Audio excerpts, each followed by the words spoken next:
Hi, everybody, and welcome to The NonProphets. I'm your host, Jeff D., our co-host, Denis Loubet. Hello. And producer, Russell Glasser. Hello. Today, we are coming to you live from the Holiday Inn Town Lake Azalea Room. We're at the Texas Atheist and Agnostic Conference, hosted by the Atheist Community of Austin.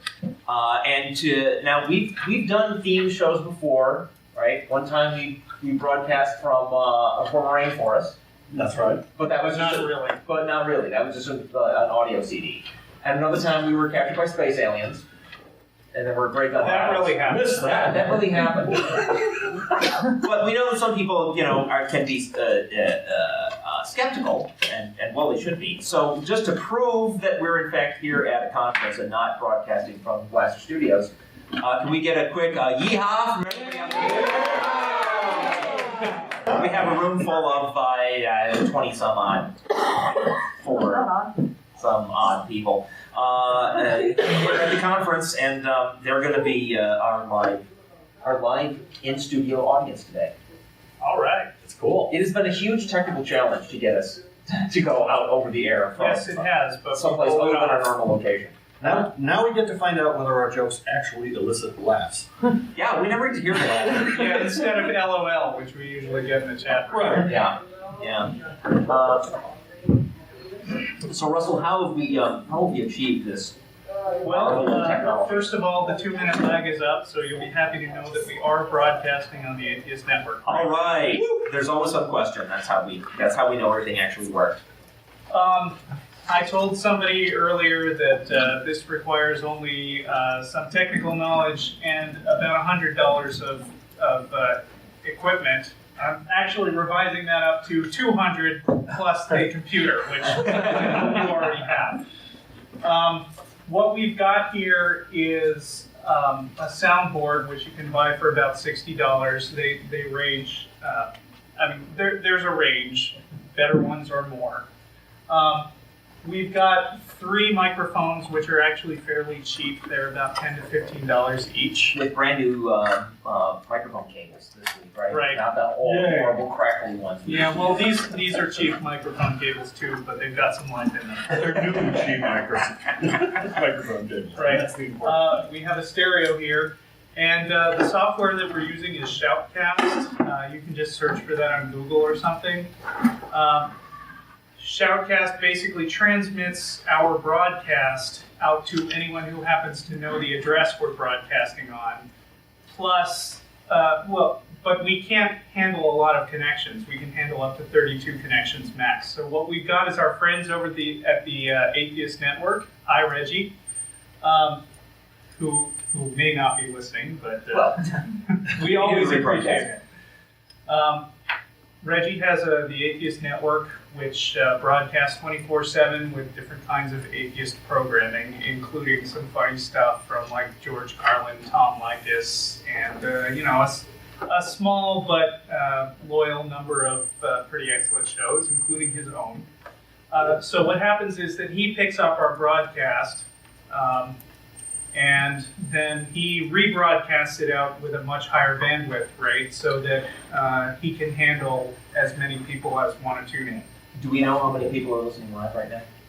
I can check. There's maybe 20, 30 in the chat room right now. Right. Which I didn't mention. There's a live IRC chat going on right now. So if I want to, if we want to, we can get feedback because I'm always monitoring the chat room when I'm not actually talking or reading something. Right. And the URL for Atheist Network is www.atheistnetwork.com.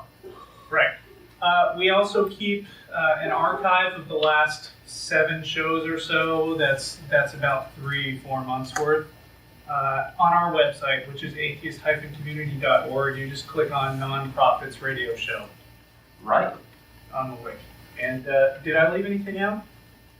I don't know. Oh, please, no. You're the technical guy. You would know. Well, stuff goes wrong with this show all the time. I've got this big checklist of last-minute stuff, and we've made every possible mistake during the 4 years that we've been on, including not broadcasting live, not recording the show, and sometimes doing neither, in which we all sit around for an hour and a half and talk to ourselves. But by That was now, a great episode, though. but by now we're all hands at it. Yeah. So things hardly ever go wrong, and amazingly, things seem to be going okay today. This isn't even our regular computer, right? Is this a Right. I borrowed this ACA'S? laptop on Tuesday. Uh-huh. And, Installed all the software, got that all working. Had to work with the people here at the hotel. yeah, I had to call technical support for their internet connection. So I'm sure this is all fascinating. Well, we don't usually talk about the nuts and bolts, that part of the nuts and bolts. We talk about when things go wrong, because I think it's hilarious. But we don't usually talk about how you do this. But here we're in front of an audience of representatives from other atheist groups all around the great state of Texas, and we've gotten a lot of questions about just how we managed to do this thing. So that's that. Anyone have questions about it? Yeah, good question. Anybody got questions about how we do? No hands. Okay, All we Leslie, need- good job. All we need is a big satellite connection, and we can do this from anywhere. Perfect. Maybe someday.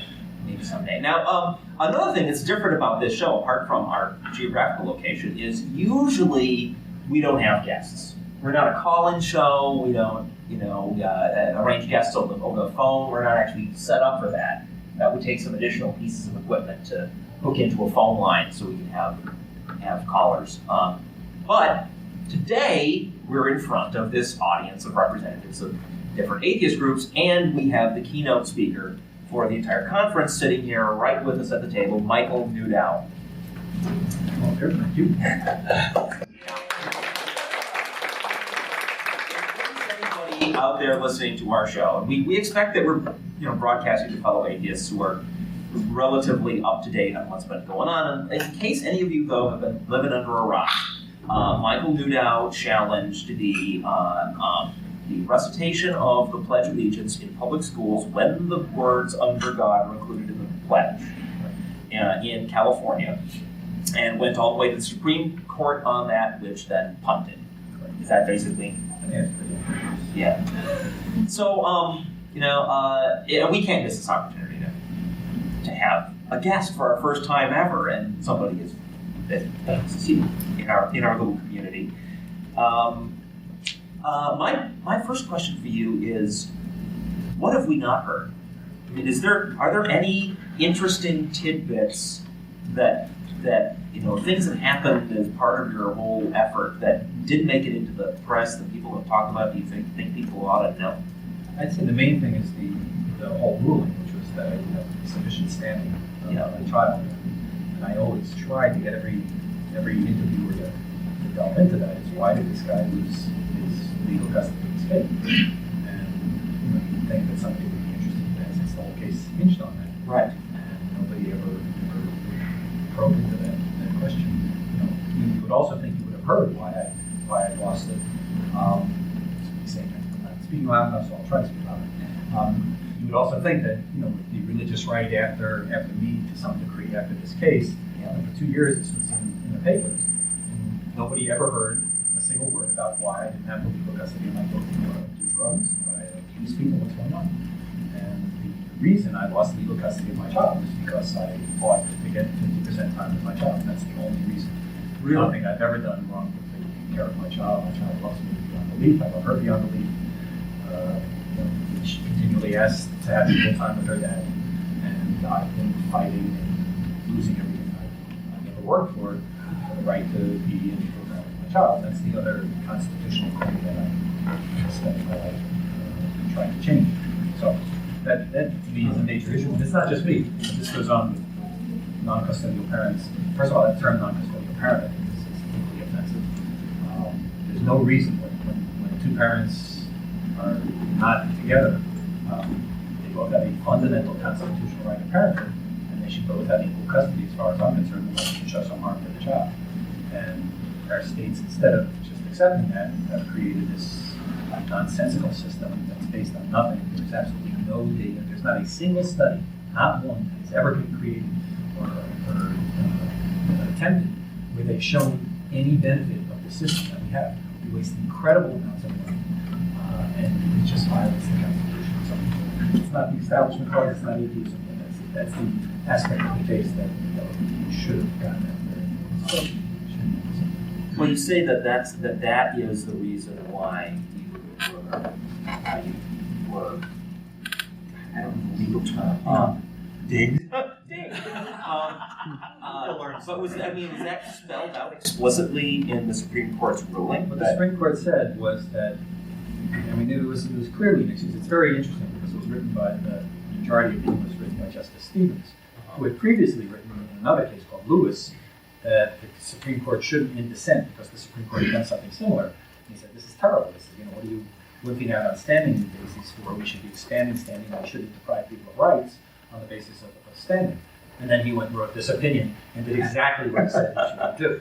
Right. And the argument was that because the mother, actually I do have joint legal custody with the mother, but the judge in the family court said she has the final decision-making power for all key decisions.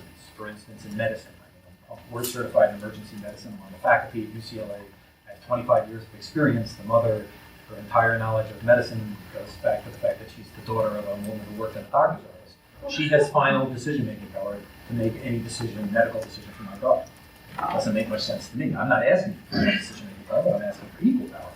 And the judge took that away from me and did it because I've been fighting, as I said, to be equal power with my child. He doesn't want to be told that what he's doing is harmful and ridiculous. So, in any event, the Supreme Court said, you don't have final decision-making power. And even though this case has absolutely nothing to do with custody, I brought this case when the mother and I were both good friends. She was fully aware of this case, never said a word until the religious right got involved. And used her and they did, to their credit, the religious right did a great job. They accomplished their goal. Their goal was to overturn the Ninth Circuit, and they did it. And they did it by saying, by getting the mother involved. They flew her the week after the decision came out with the Ninth Circuit. They flew her round trip from Sacramento to Washington, D.C., put her up in the Four Seasons in Washington, D.C. That flight alone was $25,000. She went by private jet. I think I spent total $5,000 in the entire case, going from the beginning to the Supreme Court. They spent $25,000 on somebody who wasn't a part of the case, right, just on that one trip. So you can see what they spent there. Right. Her legal fees before they got Ken Starr involved was over $600,000. They spent a lot of money and they accomplished their goal. They got the case overturned based on this standing issue. But I think it's totally bogus. The Supreme Court said, and that was their reason, they said that because the mother has final decision-making power, and it has something to do with custody, and normally we leave custody issues to the states, this guy doesn't have the right to use the federal court system, which is a fundamental constitutional right to itself. He doesn't have the right to use the system to ask us to adjudicate this case. Therefore, we're finding that. Can I ask, what do you think are the odds that this case will actually come? Not this case, but the situation with the pledge will come back to court in a different context. 100%, I know that because I'm bringing it again in the Ninth Circuit on election day, and I will be bringing it. We have one of the members here in the audience, David Croft, who will be a plaintiff in a case here in the Fifth Circuit. And I have plaintiffs right now, provided they all don't. One of the things is it does cost some money. It costs about $1,000 just to get each case through the district court. If the people are willing to find funding or to fund it themselves, I'll be acting as attorney. And right now I have 8 of the 11 circuits covered, and we will be bringing it in about once a month. I'm going to bring another one of these cases. And hopefully, the case is so strong. It's incredible. If you look at the principles, if you look at the case law, if you look at anything, the tests that the Supreme Court has advocated, there's absolutely no way we should lose this case. It's clear the words are under God, and they're in the middle of our Pledge of Allegiance, and they don't belong there. They were stuck in there by a special law of Congress. You can't do any of this stuff. And so, assuming that some federal judge somewhere, or some panel in some circuit, is going to agree, and then they'll get into the Supreme Court. So, to answer your question, the case will be brought again. I can't guarantee that all the federal judges won't want out, but hopefully, we have 3 and 2 in the Ninth Circuit. Great. Wow.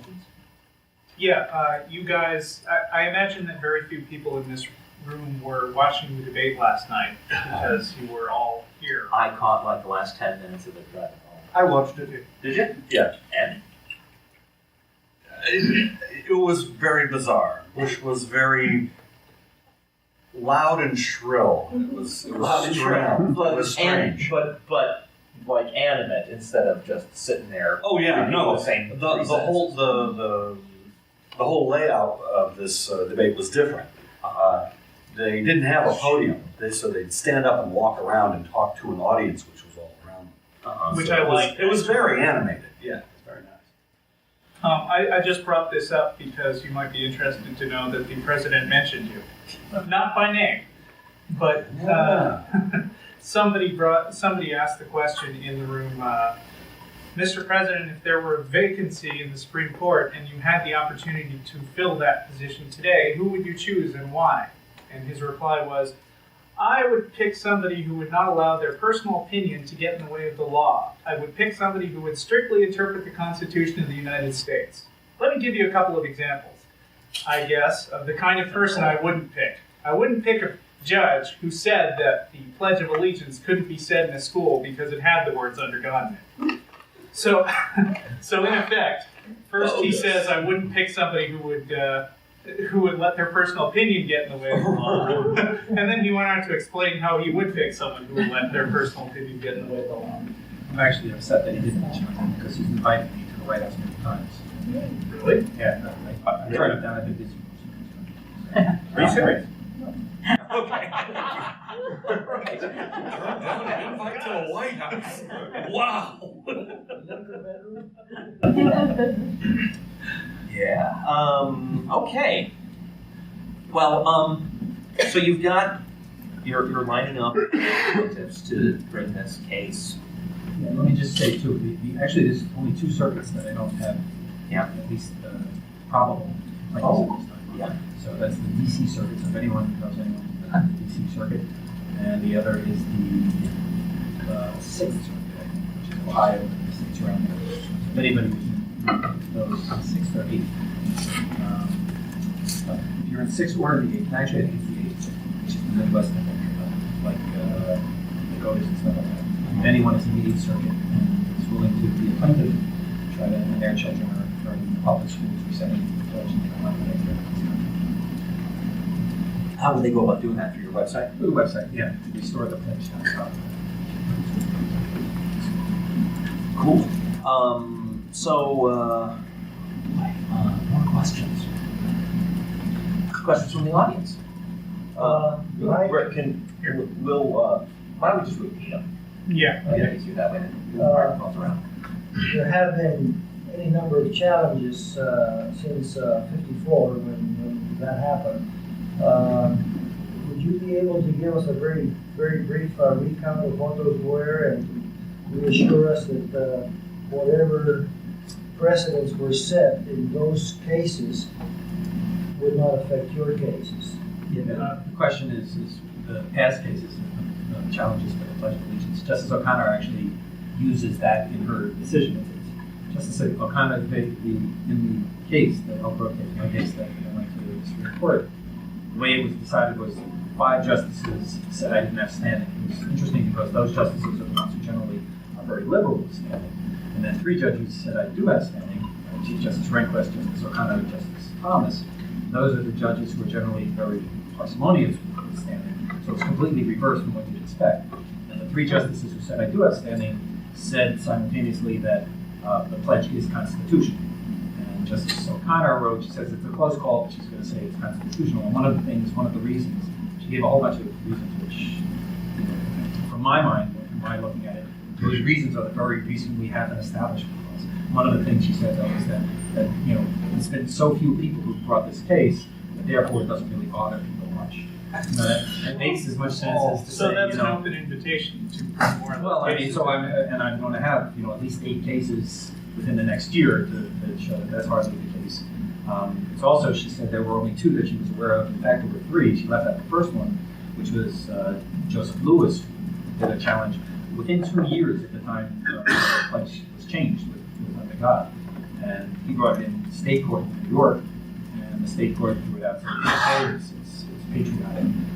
The next case was Smith v. Denny, a case in California, And if you look through it, it's all built on, it's a house of cards. Somebody says, well, this looks like it's okay, and then somebody says, oh, look, they said it was okay when they didn't say it. It looks like okay, and their reasoning is focused.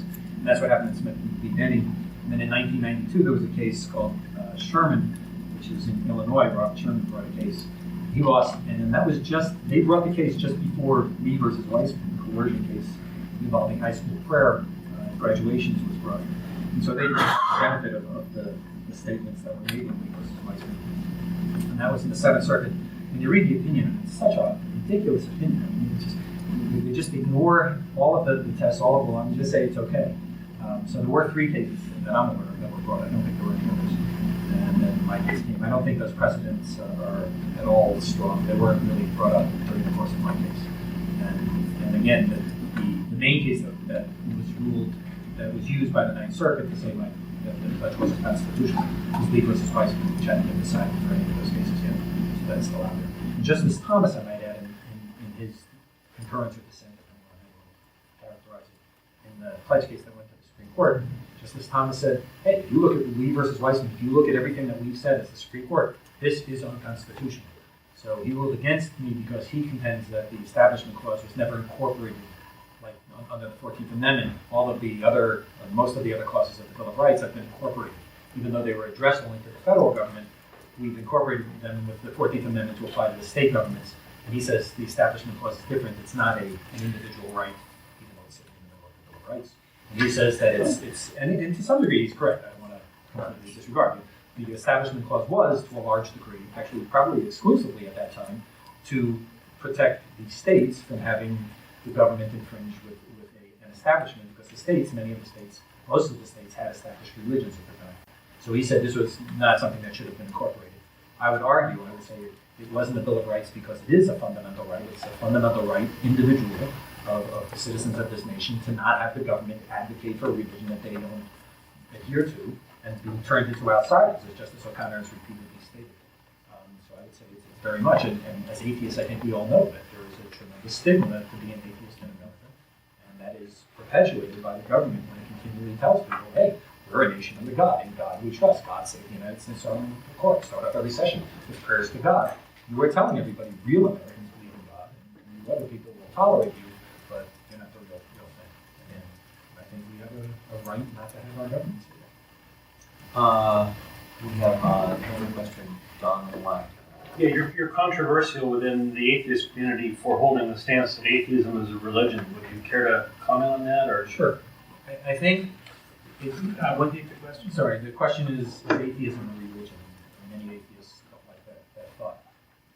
Atheism is not belief in God. I would certainly agree with that. I think belief in God is, like most of us, a mythology that is based on nothing except people wanting to believe things. And I certainly would adhere to the view that atheism denies that sort of view, that we believe in reason and evidence and everything else. However, when we're talking in the legal field, when we're talking about the Constitution, if we say we're not a religion, we are taken out of the purview of the First Amendment. It says, Congress shall make no law respecting the establishment of religion or prohibiting the free exercise thereof. It's talking about religion. And if we say we're not within that realm, then the argument that has been used, that you're not a religion and therefore this doesn't apply to you, is correct. And we have no standing to go and say, you guys are violating our religious freedoms. I don't want that. I am a religion, and it depends what you characterize religion, how you define religion. Right? There are many definitions. Some people say a religion requires belief in God. Clearly, under that definition, atheism is not a religion. But constitutionally, religion pertains to everything that has to do with this whole realm of religion, which includes belief in God, including the non-belief of God. And the Supreme Court has said that as well. It will protect irreligion as opposed to religion, belief in God, disbelief in God. All of those things fall into this rubric of religion constitutionally. And I want to make sure I'm incorporated in that. I want to say that, yes, this is my religious view, which is that God does not exist, is just as important and deserves just as much respect as your religious view that God does exist. And in those terms, atheism clearly has to be a religion. Otherwise, we're shooting ourselves in the foot, saying, hey, we're not protected, and I want to be protected. And so the idea, again, is, does the government of the United States have an obligation to respect every American's religious views, including the atheist's religious views? And it doesn't make sense to say we have religious views about something that's not a religion. That seems paradoxical. So that's been my argument if you don't uphold that stance, you're setting yourself up to lose the protections that are needed. It's certainly true that there are things out there that are undeniably religions that don't have gods, right? Like Buddhism. Right. And the Supreme Court said that. As a matter of fact, there's a case called Torcaso, which is a 1961 case. They had a law like Texas has a law, by the way. I don't know if you guys are all aware of Article 1, Section 4 that says that we believe there should be no religious test, but if you want to hold public office, you have to acknowledge the existence of a supreme being. It's in your Constitution. Right. My understanding is that was challenged. It was agreed that it was not enforceable, but they just stopped short of actually removing it. And I plan, and if David and the other plaintiff that I have for the circuit agree, I will be including that in the pledge case. I'm going to ask for an injunction to have that removed, because that is an offense, and it is, it's a violation of protection, it's a violation of the Establishment Clause, it's a violation of our free exercise rights, or Texans, atheists' free exercise rights, to be able to go and live in our society without government telling you that in order to do this is wrong. So, who was that? We were talking about your Torcaso, thank you. Yeah. So then that's correct what this has to do. So in 1961 in Maryland, they had a similar clause. They still have a similar clause that says you can't hold public office unless you acknowledge the existence of a supreme being. And that was challenged, and the Supreme Court said in that case that our Constitution protects all religions, those that believe in God and those that hold the belief that God does not exist. And so that's actually written into the opinion. And again, that follows the idea that they're seeing atheism as a religion, although they didn't mention atheism, they just called it like We've had Something we've talked about on the show in the past is how they defend these things as ceremonial deism, right? They say, well, it's just ceremony. It's not really violating the Constitution. Instead, so it's not really violating the Constitution because it doesn't mean anything. So what we've said in the past, and I think Amanda actually brought this up at one point, was why don't we have ceremonial racism? I actually have that same argument on my briefs. A ceremonial gender bias or ceremonial bias. But that whole idea too, because it's just ceremonial, it doesn't mean anything, right? That's why Congress just passed the Pledge Protection Act. I mean, it's a separate congressional act, right, to address this thing that doesn't mean anything. That's why it was on the front page, because it doesn't mean anything. That's why 99 senators decided, as far as I'm aware, that's never ever happened. The only time Congress, as far as I know, left their chambers to go out on the steps of the Capitol was in sympathy of 9/11. Aside from that, the only other time I'm aware of was when the Ninth Circuit ruled in my favor with the pledge. They did that because this was just ceremonial and doesn't mean anything. Yeah. So not only is it absurd to suggest that it doesn't mean anything, but it's absurd to suggest that even if it did mean something, that the fact that it's merely ceremonial is somehow less offensive. Right. One of my arguments is that the fact that it has become ceremonial, and to me, that's the definition of an establishment. We've made it so much incorporated as part of our society. We've established monotheism in this country. So that in itself is like an admission. Are there more questions? Yeah, the other Don. Should you win, and I certainly hope you do eventually win, what do you think the chances are, I've heard a lot of talk about, a constitutional amendment to overturn a possible Supreme Court judgment? The question is a very good one and very real. If in fact this does get to the Supreme Court rules in our favor, it says that yes, under God is religious and should be in the Pledge of Allegiance, will there be a constitutional amendment? The ACLU says yes, it will. It says that it will be passed. I have more faith in the American public, maybe I shouldn't. But I think that the polls that they always ask, they say, do you want under God to stay in the Pledge of Allegiance? 90% of the population says yes. They've never asked the question, do you think government should be involved in religious belief? And I think that hopefully 90% of the population will say no. And if they understand this case for what it stands for, that it protects them as much as atheism. It doesn't, this isn't a pro-atheism stance that I'm taking. This is a pro-establishment stance. And if they understand that the reason we have the religious diversity in America that we have, which exceeds that of any other nation, the reason we have these freedoms is because we have strictly upheld the establishment clause. Then hopefully the American people will understand. They don't need this. The reason that they have all these churches out there is because we've said that government's staying out of this business. And, I have more faith in our public than either is warranted or other people have. But we'll see. We have another question, Alan. I just have a comment, which is that back in 1989, when the U.S. Supreme Court ruled that flag burning was unconstitutional, there was a lot of talk at the time then about passing an amendment. Rules against Yeah, Alan is commenting, is reminding us of a case where the Texas Court ruled against flag burning, ruled in favor of flag burning as an expression of free speech. Right. And there was talk of an amendment of a constitutional amendment to prevent flag burning then, and that didn't go. That's exactly right. Right. Well, so maybe your faith in the American public is justified. That case, by the way, was written also by Justice Stevens. Justice Stevens is a hero for us in terms of the establishment. He's been the staunchest advocate. But every once in a while, he was also a hero for free speech. But he was the one who wrote the key dissent in Texas v. Johnson, saying that the flag is something separate and we shouldn't be allowed to burn it. He could conceivably rule against us and those like that. I had always said, if I were there when they announced the case that I argued, they said Justice Stevens will read the opinion of the court. I'm going to be celebrating because that was what I envisioned, is that he would be writing this opinion saying, we need to keep under God. And I'm glad I wasn't there because I would have gone from very high to very low very quickly, because he was the guy who wrote the opinion who said that. I don't understand. Are there more questions? There was another one. Yes, ma'am. Would you please tell us what the result has been as far as getting threats and intimidation and that sort of thing, and what you have done to protect yourself, and how the people you work with treat you since this has happened? The question is the threats that I've gotten and how people I work with treat me. People I work with treat me great because I work by myself. And I really okay. As far as threats, when the case first broke, I knew I was going to win this case. It was an interesting oral argument before the Ninth Circuit, and I had hoped to get there's a Justice Reinhardt, who was pretty clear from what he had written that he'd be on my side. There's about 30 justices in the Ninth Circuit, and you get 3 in a 3-judge panel, so I had about a 10% chance I'd get him, and luckily I got him. And then I got 2 other judges that I didn't know anything about.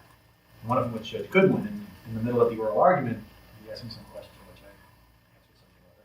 And then all of a sudden he started saying, I remember when they put this in. He says, I didn't understand how they were allowed to do it back then. I got 2, that's it, I'm in. So I knew I was going to win. Plus the law, so still I'm on my side. Yeah. So I actually went out, and my normal phone is not listed in my name. And so I actually went out and got another phone line to put in my house to list in my name.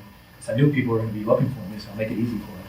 And the phone just rang non-stop for like 3 days. It just continually rang. Yeah, mostly people with some vitriolic messages and stuff. And somewhat, I don't really consider them threats. I think it was just mostly thinking. I actually have one of my songs on my CDs. I was going to say you played your song on our show. It's a good song. I thank those people for giving me that for 5 years. And if people are looking for your CD, that's also on your website. And so, in any event, the threats, I don't, there were a couple of things. I have a swing in my front yard my daughter plays on, and that was cut. Whether it was related to this or not, I don't know. Probably not. I also had a punctured tire. Whether or not that was road hazard, it was on the sidewall, which makes me somewhat suspicious. But no one left a message or anything. I did get some things that were actual threats to some degree, but their deadlines have passed. I'm still alive. So I think it's mostly dangerous. I know you have a message board at your site, restorethepledge.com. Do you ever actually go there? The guys who put this together were really great. They did a great job and it really helped a lot. They try to get me to do that. I'm just so far behind. If I start in there, I know it'll be like hours. So I apologize to people who do sign on. And I do look every once in a while when Anthony bothers me enough. But it's not that I don't want to. It's just like I'm so far behind. it's interesting. I was going there regularly for a couple of weeks, and boy, that place is overrun with trolls. Which is fine. You get their views too sometimes. You offered to do the first half hour of our show. We'll miss that now. You're welcome to stay and respond to news items with us, or go off and do your I'll own go prepare for thing. this evening. Okay. Hopefully. Great. So you're going to do the a presentation tonight at 7 o'clock. Well, thank you very, very much.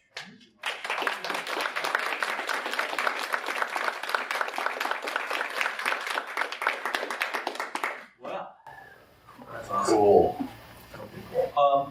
Well, we have a choice now. We can either go back to our regular format of reading some news and knocking it up, or we can go through more of the people here at the conference that have been making presentations to other atheist groups here in Texas. You want to vote? Why don't we do 10, 15 minutes of news and All right. take a couple of guests? Okay, great. They've agreed to come, right? Oh yeah. Okay. Well, We're not it going was to more. ambush anybody. I phrased it more in the form of a warning. That if they came to listen to the show, they might be called upon to speak. Dennis, why don't you start us off with some news? All right, let's see here. What's happening up there? Oh gosh, what's good for this?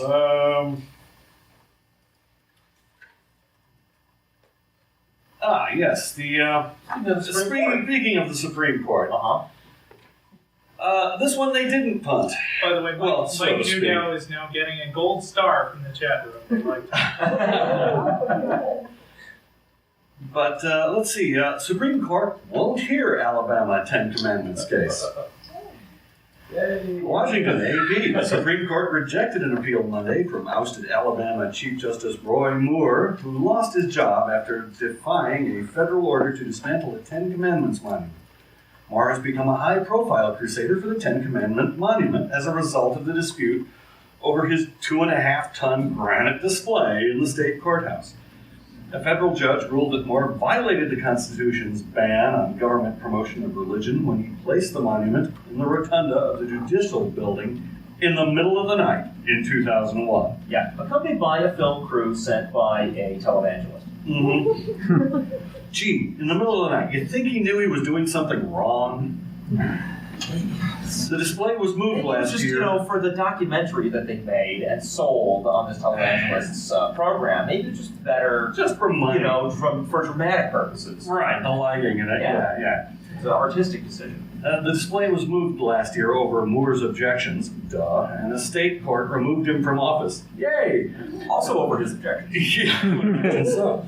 Moore's lawyer had called the Supreme Court to remedy this travesty of justice and give him his job back. The High Court declined without comment. The Alabama Court of the Judiciary found that Moore violated canons of judicial ethics when he refused the federal court's order to move the monument. Moore could try to win back a seat on the court in 2006 elections. That's it. So the Supreme Court, he appealed to the Supreme Court, and they said, no. Yeah, they didn't even talk to him. Right. Go away. That's it. Always blow it. Yeah. That's good. Russell. This is a different kind of funding. Unless we have some more discussion about that. Roy Moore, we've said pretty much all there is to say about that. Basically, the whole thing, yes. He's been one of the greatest sources of amusement on our audio show ever since his whole story broke. As is James Dobson. James Dobson. James Dobson actually does a regular radio show around the country, extremely scary one. And he was speaking to a rally in Sioux City, Iowa recently. Thousands attended the rally to hear Christian psychologist James Dobson condemn gay marriage. During the Take a Stand for Marriage rally on Sunday, Dobson, an author, radio host, and the founder of the national group Focus on the Family, talked about same-sex marriage and judicial activism. He said that 70% of the voters have shown at the polls that they don't want the government to allow same-sex marriage. Now judges are telling us that they want to redefine the definition of marriage. We say not in our lifetime, Dobson told the crowd. After his speech, Dobson fell off the 6-foot-high stage and had to have 5 stitches for a gash above his right ankle. God has spoken. We love it when Christians hurt themselves. It's always God's We don't will. like it That's so what's much so when they, wonderful. we don't like it so much when they hurt others. No. Well, I mean, we don't take pleasure in the pain of others, but we find a kind of amusing irony when something that would be taken as a sign if it happened to the other side happens to them. Yeah, wasn't it the last show we had the story of the woman in Italy that was crushed by a cross that fell on Crushed her? by a cross. I mean, You it wonder- doesn't get more ironic than that. You wonder how people can continue to believe the things that they believe when events like that happen. I mean, I'm sure she had a very nice funeral, and the pastor said what a wonderful lady she was, instead of, well, clearly she was evil and God wanted her dead.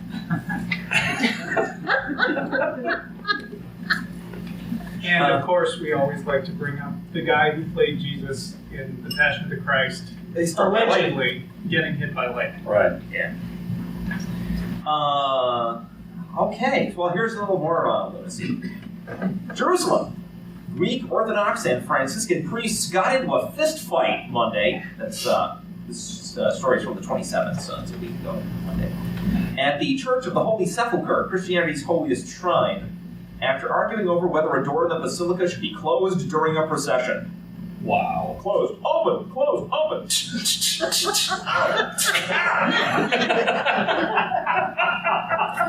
Dozens of people, including several Israeli police officers, were slightly hurt in the brawl at the shrine, built over the spot where tradition says Jesus was crucified and buried. Wow. And not engaged in a fistfight. 4 priests were detained. Police spokesman Shmulik Ben Ruby said. Custody of the Church of the Holy Sepulchre is shared by several denominations that jealously guard territory and responsibilities under a fragile deal hammered out over the last centuries. In centuries, they have not been able to hammer out a deal that would prevent simple fistfights. Wow. Impressive. Any perceived encroachment on one group's turf can lead to vicious feuds, sometimes lasting hundreds of years. Wasn't there a movie, The Big Brawl? It was like about a huge fist fight that went everywhere. They could make another. The Big Brawl 2 about this. They don't even realize how damning of religion as a whole that is. Oh, yeah. Monday's fight broke out during a procession of hundreds of Greek Orthodox worshippers commemorating the 4th century pilgrimage by Helena, mother of Emperor Constantine, to Jerusalem. Tradition says that during the trip, Helena found the cross on which Jesus had been crucified. It's just lying around. Excuse me, husband. I say. What's this piece of wood sticking out of the ground? I don't know. Give it a tug. Why, it's a cross. It's got bits of Jesus on it. Church officials, speaking on condition of anonymity, said that at one point, speaking on conditions of anonymity, because they're so used to the whole honesty thing. Well, I was going to say the confessional. Ah, yes. Well, I'll tell you what. We'll tell you what we know, but only if we're in a box with this like grill, and then we can speak to you from another box. What we are. The procession passed a Roman Catholic chapel, and priests from both sides started arguing over whether the door of the chapel should be open or closed. Club-wielding Israeli riot police broke up the fight. Wow! All right. Wow, that's just such a visual. You know, I love the reason the door open or the door closed. It's the kind of reasons you hear on Cops, you know, for brawls and stuff. It's like, I said I should leave the toilet seat up, and she said,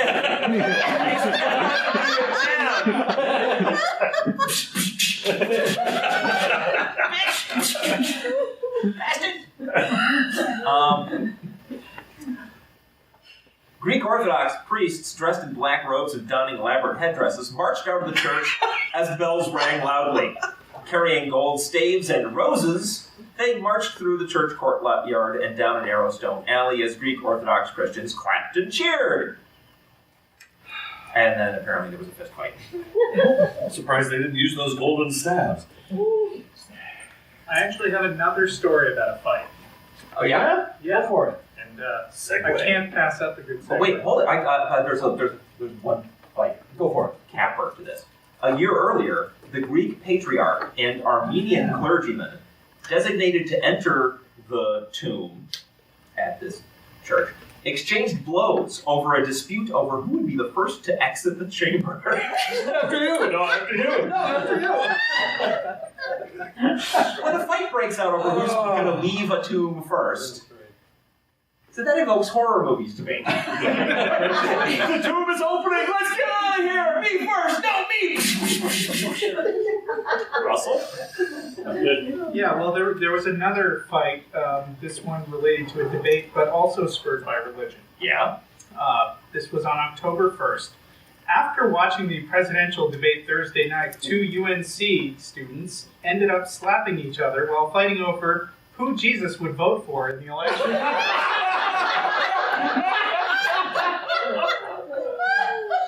Slap it. According to We can't make this stuff up. You know, we've got an awfully violent show since Newdale left. According to a police report, the concept of turning the other cheek came up, and James Robert Austin, 19 of 1305, It's turned into throwing the other fist. slapped Robert Brooks on the cheek. Wow. Did he turn the other? Oh, After the other cheek. that, Rollins slapped Austin, and Austin landed on the concrete patio, possibly striking his head, according to the report. Rollins called for an ambulance, which took Austin to UNC hospitals to be examined. Neither Rollins nor Austin want to pursue the matter further. Wow. Wow. That's impressive. Well. And these people, well, not these people, but the priests that they claim to have the lock on morality. So. Well, yeah, their job is to tell people, you know, how to live, and clearly they do. Because lots of people fight. And remember, unlike Islam, Christianity is a religion of peace. That's right. Boy, oh boy. All right, let's have a guest up here, shall we? Yeah. And we'll go just, you know, in order of the appearance of these folks here at the conference. So, Ariel Toman, is that right? Toman. I'll get it straight one of these days. Hi, how are you? Ariel Toman was born and raised in Argentina. He's a physician and military veteran and has the official atheist dog tags to prove it. You're going to have to rattle those. All right. These are the ones that I actually wore on active duty. Yeah. Did you have to specially request them, or was it? No, they just tell you what you want on them, and I put on atheist. And it was my luck never to have to be in a foxhole, but I would have worn. Close enough. He's the vice president of Humanists of Houston, a group that he and his wife were founding members of in 1978. And he gave a presentation here at the conference about the Fugio currency, which was the first currency issued by the...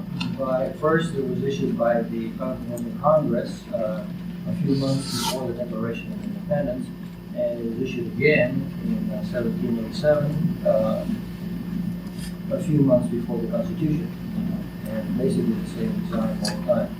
Right, so clearly, a many-year gap between the first and second issuing this they had decided what they wanted the money to look like, and, That's right. and then they went ahead and did that, and then did it again.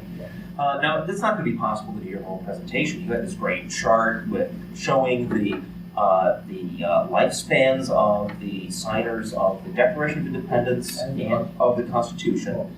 And when these changes to our currency and other things came about, it's showing that, well, no, this money was represented what they thought our currency should be like, right? What's on it?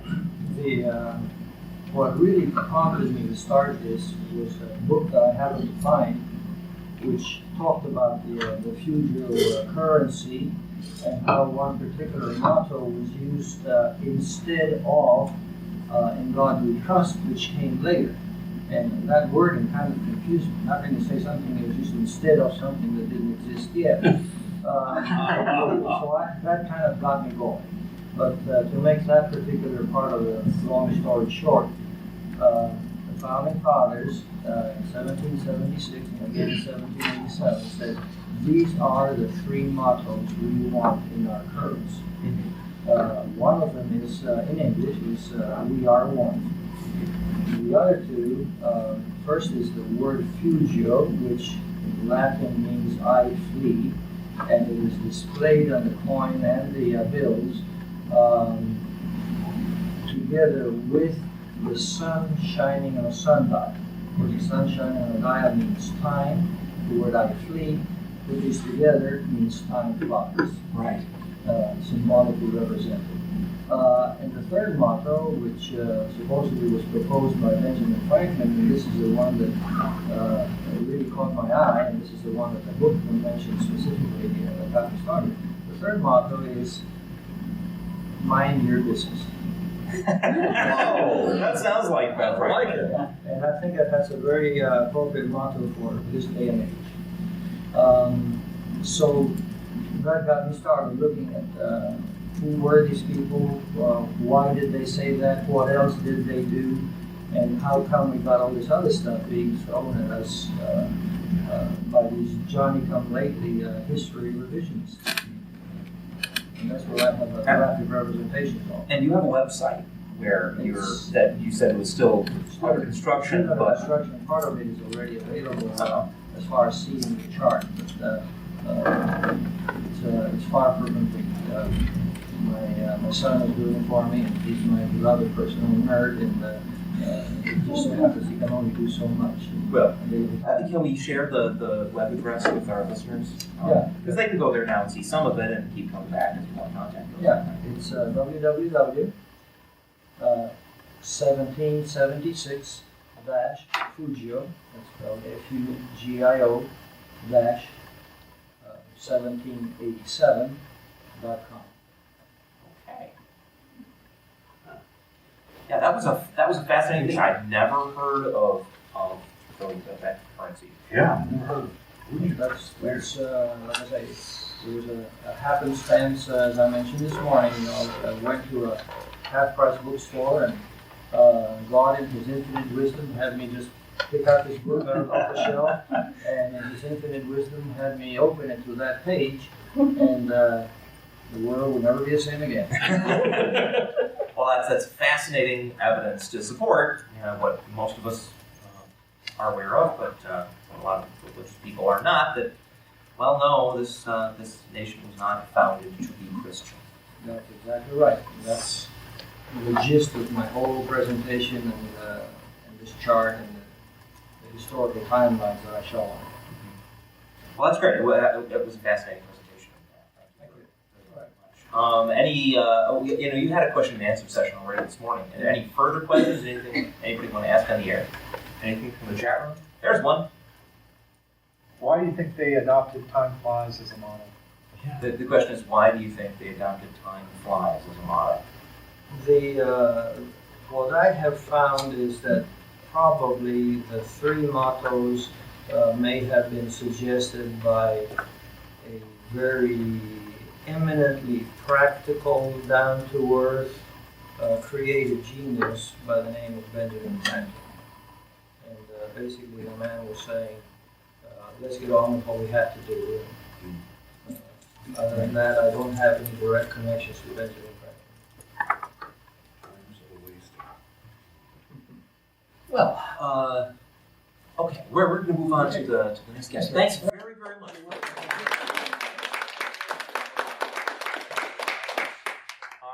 next guest is Gibson Arnold. Gibson here? There you are. An atheist activist for about 20 years. He first joined the Houston chapter of American Atheists in 1983 and is now vice president of the Houston Atheist Society. He's just finished a book about, or entitled Atheist and Free Thought History in Houston. Yeah. Right. And Gibson, welcome to Good to be here. program. Thank you for having the program. Well, thank you very much. Again, it's sort of awkward doing this because most of the people in the live audience have heard your presentations already, but could you just, for our radio audience, give us a quick recap of some of the stuff that you found in your research? Well, I just became fascinated that there's so much atheist and free thought history in Texas. All my life, I was born and raised here, and everything I was taught as a child growing up led me to believe that this was, just a very religious state always, and it just never really was that way.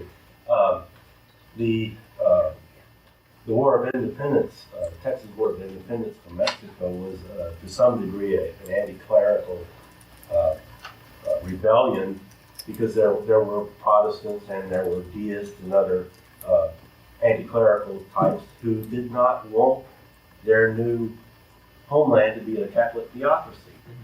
And there were a lot of the European immigrants who came in, like the Germans, the Czechs, and Scandinavians. A lot of them were free thinkers. The whole free thought movement was a popular movement, starting with the Enlightenment and later on towards the Victorian era. And so Texas was a part of that. Texas was a new frontier area during this free thought growth. And so we saw a lot of people coming to Texas who were sort of fierce independent types. And then by the time of the mid and late 1800s, we had a good number of what I call free thought preachers. They weren't affiliated with any of the churches. They either didn't believe or they were agnostics who traveled around, usually on railroad from city to city, town to town, and giving free thought lectures. And some of them built little free thought halls, and they published free thought publications. There was a fellow out of Paris, Texas, named Colonel R. Peterson, who published a newspaper he called Common Sense, which was taken after Thomas Paine's pamphlet. And there was a fellow, James Dixon Shaw, who published a newspaper called The Independent Pulpit. And these people were real free thinkers. They promoted freedom of thought. They were critical of organized religion, critical of Christianity. They pointed out the contradictions in the Bible and all that sort of stuff. And I feel it's important for us to know that in order to expose the lie that is being told that somehow we're not true Americans or we're not true Texans. Right. If we're born here, we have citizenship by birthright. But not only that, we have a heritage, and a very interesting one, and we have contributed throughout the past. Non-believers, doubters, questioners have contributed a lot to our culture. You mentioned Robert Ingersoll during your talk. Yes. How you came across evidence that Ingersoll came to Texas and did his lectures here. I didn't find it in a biography. I got a biography, and I looked, and there was nothing about Texas or any of the towns in Texas. But I had a collection of the letters of Robert Ingersoll, and one thing that he did while traveling around was very often writing to his children and his wife. On one occasion, he wrote his children scolded and telling them, you shouldn't be so nice, you don't have to be nice in order to, I'll still love you anyway. He was that kind of a guy, you know. And then he'd say where he was at and where he was going next. And so he wrote a letter to his kids from Galveston one time. I figured, well, if he was in Galveston, he probably came to Houston. So I went to the local archive and I looked in the newspaper, and there was an advertisement for his speech at the Sweeney and Coons Opera House in 1898, giving his Why I Am an Agnostic speech. And the people loved it. You know, the newspaper article right there, it said